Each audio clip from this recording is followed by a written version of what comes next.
Hello and welcome to Mindful Living, where we explore the art of living with the intention, balance, and inner peace.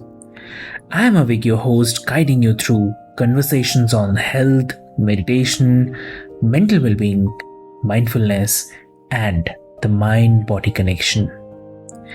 Each episode features expert insights to help you grow, heal, and thrive. So, take a deep breath, relax, and join us on this journey to a more mindful and fulfilling life. So, let's get started.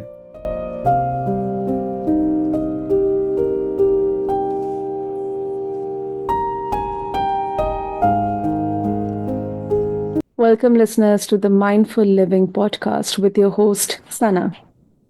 Today, we are diving into one of life's toughest challenge, dealing with and healing from toxic relationships. But don't worry, we are not just going to dwell on the tough stuff. We have got an incredible guest here to guide us through the fog and into the clear. Joining us is Shannon Petrovich, a therapist, coach, author, and YouTube creator extraordinaire. She's not just any therapist, listeners. She's a trailblazer in helping people break free from narcissistic, abusive, and toxic relationships. Her book, Out of the Fog into the Clear, Journaling to Help You Heal from Toxic Relationships, is an Amazon bestseller. And her YouTube channel, fun fact for all of you, Therapist Talks Thrive Beyond Narcissism, has garnered over 27,000 subscribers and 1.5 million views. Today, we'll uncover practical strategies, deep insights, and maybe even a little humor to help you leave toxic patterns behind and embrace the life you truly deserve. So, whether you are just starting to question a relationship or are deep in the healing process, this conversation is for you. So, buckle up. It's time to thrive beyond toxicity. So, Shannon, welcome to the show, and it is an absolute honor to have you with us today. Thank you so much for having me, Sana. So, Shannon, toxic relationships, they can feel so overwhelming, so taxing, and it can get you that isolated feeling. What are some early signs that someone might be in a toxic relationship or maybe getting into one, and how can they start to take action?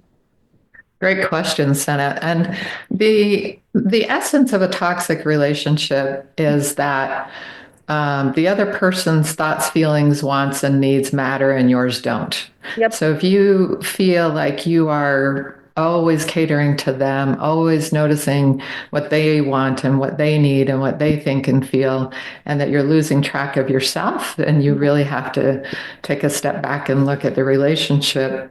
But oftentimes, we have to look at ourselves first, because if we have been in the pattern of creating a lot of people pleasing and a lot of placating patterns in our lives, then we have to start taking care of ourselves differently and expressing ourselves differently, being more assertive, being more mindful of what we're doing and how we're doing it, so that we are not setting that pattern in motion and then being unhappy in it.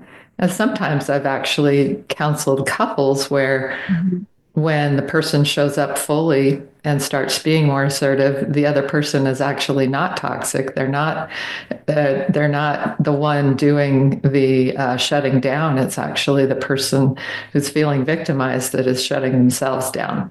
So we have to take responsibility first. But you can notice that somebody else is sort of taking up all the oxygen in the room. They're not noticing and asking how you're doing or how you're feeling.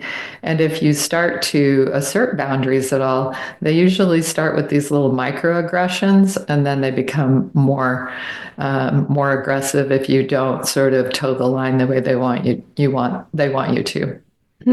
That makes sense. I totally agree with you. So, talking about your book, it has such a powerful title, I believe, Out of the Fog into the Clear. It almost reminisces or it gives a picture of that brain fog we get when we are completely entrenched into that toxic relationship. We are going through it. So, can you explain what the fog represents and how journaling can help someone start their healing journey? Yes. So FOG is an acronym for fear, obligation, and guilt. Oh. And when we're in the fog of a toxic relationship, we are lost in the fear. Again, these microaggressions start off as microaggressions and usually escalate to more macroaggressions or implosions. Some people are very sort of the covert narcissist is more of an implosive type. And when they get upset or feel like you're not paying enough attention to them, then they implode and throw out guilt trips and sort of the martyr dance and all these different kinds of aggressions that are just as destabilizing and upsetting, but they're not aggressive, and so they're confusing. But the fear, the obligation, because you sort of start to get in too deep, and the person manipulates you by saying, "Oh, well, I must care more about you than you do about me," and then you want to, or you're not being very empathic. And if you're a very empathic person, that's a great button to try to hit. And then the guilt, they always flip around and do guilt trips on you. So all of these things are their manipulations to try to get their needs met and to deny and isolate you from getting your needs met. When we find ourselves in that toxic relationship, journaling helps because they're messing with your head all the time.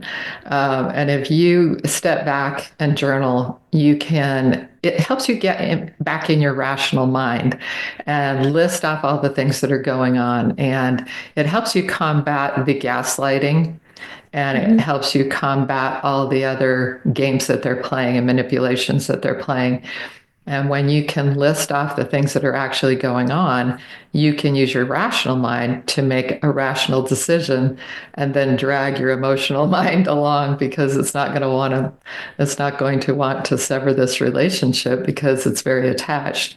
Your emotional mind can even be trauma bonded to this person, which makes it really hard to disconnect from. So your rational mind has to be the one that sort of drives the bus and makes the decisions, and allowing your emotional mind to sort of have a tantrum but get dragged along with. Yeah, that makes sense. Makes sense. Um, so you have helped so many people, Shannon, heal from narcissistic abuse. What's the biggest misconception people have about recovering from these types of relationships? Awesome question. This is the thing that really sort of saddens me a lot, is that, first of all, people get really irritated by people who have been in an abusive relationship for a while, and they'll always say really judgmental, horrible things like, "Why does she stay?" or "Why does he keep putting up with that?" Well, it's complicated and it's hard. And the trauma bonding is real. So it's not obvious how to heal. It's not obvious how to get out. And so, even on the TikTok and a lot of the YouTube sort of pseudo therapy sites, you'll get people just saying, "Well, just go no contact." Well, that's a simplified, oversimplified, very, again, judgmental reaction. And that may not be possible for that person if they have kids together, or if that toxic person is their parent or their child. It's not that simple, but it is doable. We have to then start to look at our own toxic relationship within our own selves first. So I oftentimes will talk to people about how they talk to themselves inside their own heads. And when we are really toxic with ourselves, which might have come from childhood or it could have been from this relationship, then we need to fix that first so that we can take good care of ourselves internally. And then we are much more able to set good boundaries and take care of ourselves with others. But if people just go no contact, what happens is they oftentimes feel really empty, really lost, really upset, and they go right back into another toxic relationship, or they go right back into the same one. And then everybody says, see, they wanted that, or that's who So then there's more judgment piled on and more shame. And then it makes it even doubly hard to get out the next time. Yeah, that is really, really concerning. Great. Thank you so much, Shannon, for sharing these insights. Very, very helpful. Um, so, talking about your YouTube channel, you talk about breaking self limiting stories and negative self talk. Um, how do these patterns keep people stuck? Especially uh, in a narcissistic or a toxic relationship, when you sometimes, because of those self-limiting beliefs, you feel like, oh, my partner is superior than me, or he or she is better than me. I cannot survive without him or her, so rather I'll stick with them. These kind of thoughts, they keep on coming. And what's one simple way to begin rewriting that inner dialogue? Yeah, one of the things that I like to encourage people to do, and it's the beginning part of my book, is to listen to and notice what you're saying to yourself all day, every day. If you feel sad or disappointed or upset or frustrated, how do you react to that internally? A lot of times people are not even aware of it, but they'll say, oh, I'm so stupid, or I'm such an idiot, or I'll never get better at this, or this is such a, I'm just such a loser. All of the things, fat, ugly, all the horrible things we say about ourselves inside our own heads. If you can change that, and if you can, first of all, notice where that comes from, and then step back from it and actually notice who you are in your real life. I'm a good friend, I'm a good mom, I'm a good person, I tell the truth, I'm caring and empathic, and I'm a hard worker. Those are the character qualities that are actually who you are. And those are complete opposites of those old stories that you have in your head. So when you can notice the old stories and then put in place the new truths that you know about yourself, then you can start to heal that inner world. Bessel van der Kolk wrote a book called The Body Keeps the Score, and he explains it really perfectly because he talks about the templates that we develop in childhood. So a lot of people, again, very judgmentally will say, oh, she's just a narcissist magnet and she just loves being in these dramatic relationships. Well, that's not true. Nobody likes that. But it becomes a pattern if we grew up in a way that made us sort of accommodate that kind of behavior in our parents or our siblings or somebody else, or we became sort of the mediator, or we were the rescuer for everybody, or we held all the intense emotions in the family. So those patterns start in childhood and then we carry them into our adult relationships, and we don't make good choices. I know for myself, in my teen years, there might be a really nice guy who wanted to go out with me, and then there would be a guy who was a complete Looney Tune, alcoholic, abusive, and I chose that guy.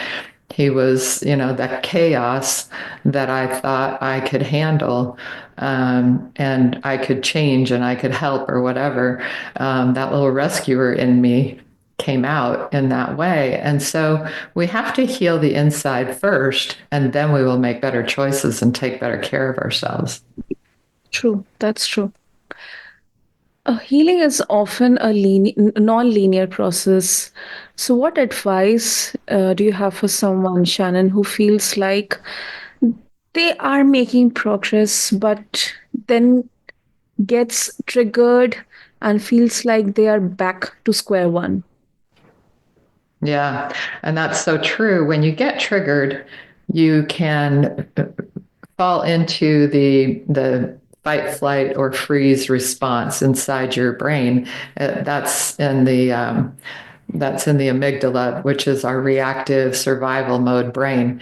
So when you have that trigger, you can feel completely back in that exact same place that you might have experienced a year ago or 10 years ago or 20 years ago. I work with people in their 80s and they still get triggered back to abuse that happened 70 years ago.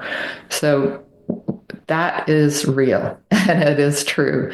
And it doesn't mean that you haven't made any progress. It just feels that way. So it's a feeling, not a fact.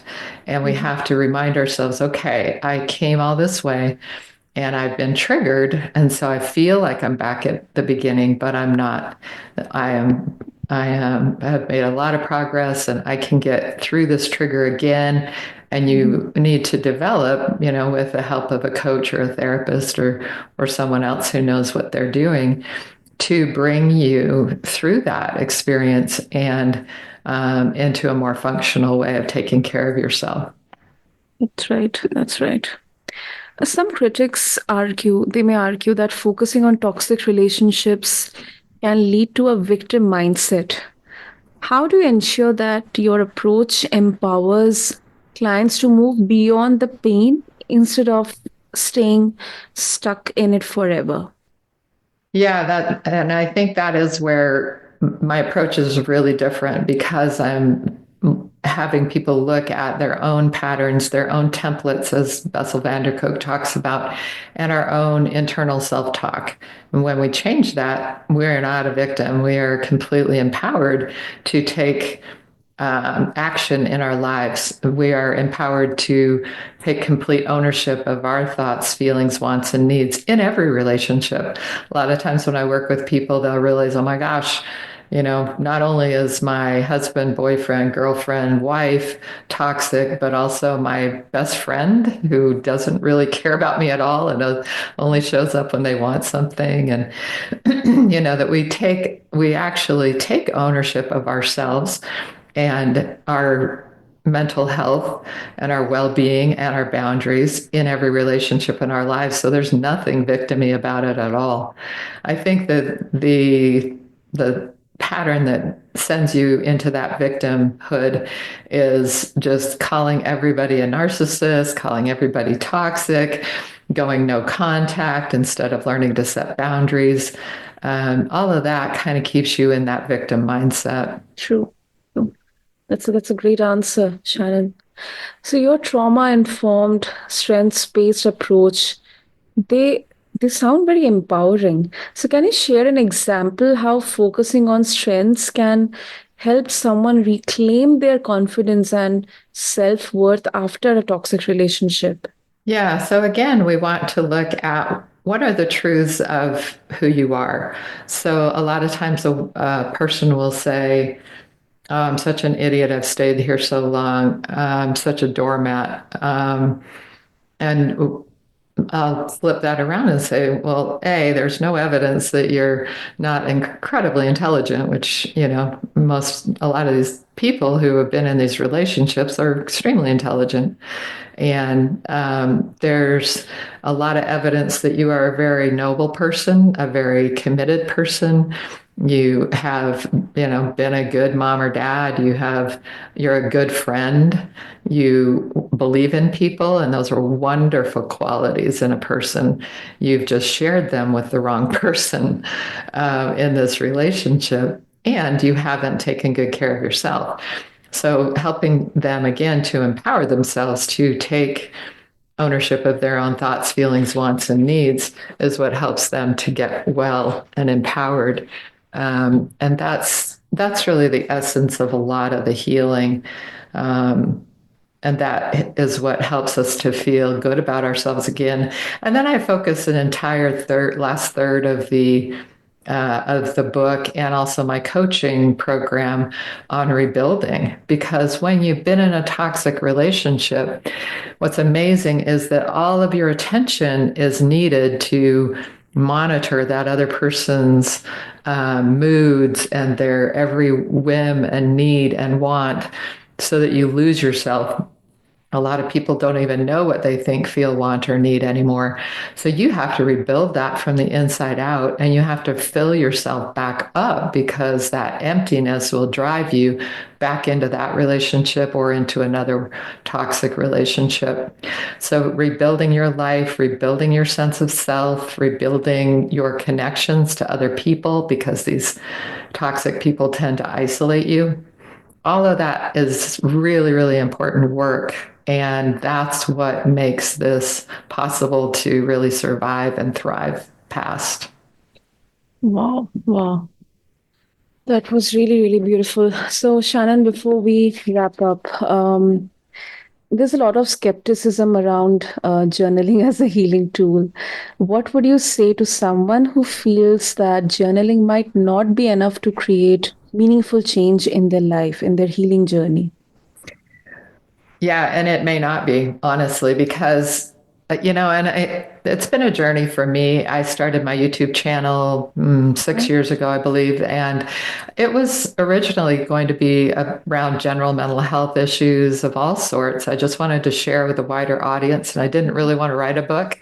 So I started the YouTube channel, and then it really became so clear that everybody needed the information about dealing with and healing from toxic relationships, especially narcissistic ones. So that became my focus, to try to help people in that way. Then I realized I have to write a book to help people who will never have access to therapy, which there are millions, perhaps billions of people in the world who that's true for. Help people, walk through the healing. And the way to do that by yourself, if you don't have a therapist or a coach, is to do this work internally, journaling to help you heal, to help engage your rational mind, to support and encourage your emotional mind through this whole journey. So it really is very effective. But if you have access to therapy or a coach, absolutely, that's choice number one. I just wrote the book in order to help people who don't. And then I started the coaching program, because there are a lot of people who don't have the ability to walk through it without a lot of support. And so we have a small group that we meet twice a week, as well as some videos and coaching. So, everybody is going to have a different journey, but it is possible to heal. And like I said before, it's not obvious how to heal, and just going no contact doesn't make you heal. You have all of this emotional survival mind just firing off all the time. The fight, flight, freeze reaction is firing off, and maybe it's been firing off for years for you. And that leaves you exhausted and rattled and feeling completely hopeless and helpless. That's a natural reaction to what you've been through. So you have to compassionately help yourself get from that place of woundedness to the place of really thriving. Yeah, I agree with you. Well, Shannon, finally, if our listeners they want to get in touch with you and explore more about get access to your book as well as your YouTube channel, how they can do that. So the YouTube channel is Therapist Talks Thrive Beyond Narcissism. My book is at nofoggydays.com. And it's on Amazon and Kindle. And my coaching program is at healfromtoxicrelationships.com. So any of those three areas. And, even if you leave a comment and after one of my videos, I always answer them. And yeah, I'm here to help. Lovely, lovely. We'll have all the links mentioned in the show notes for all of our listeners. And Shannon, thank you so much for such an incredible and profound conversation on such a crucial topic. You have helped us explore the depths of toxic relationships, the power of healing, and the steps we all can take to reclaim our lives and thrive. So, thank you so much. Thank you so much for having me, Senna. Listeners, Shannon's insights, whether through her book, Out of the Fog into the Clear, or her Therapist Talks YouTube channel, are a gift for anyone navigating this journey. So, taking in mind that healing is a process and it's okay to take it one step at a time, whether it's through journaling or breaking free from negative self talk or tapping into your strengths, you have the power, you have the ownership to create a brighter, healthier future for yourself.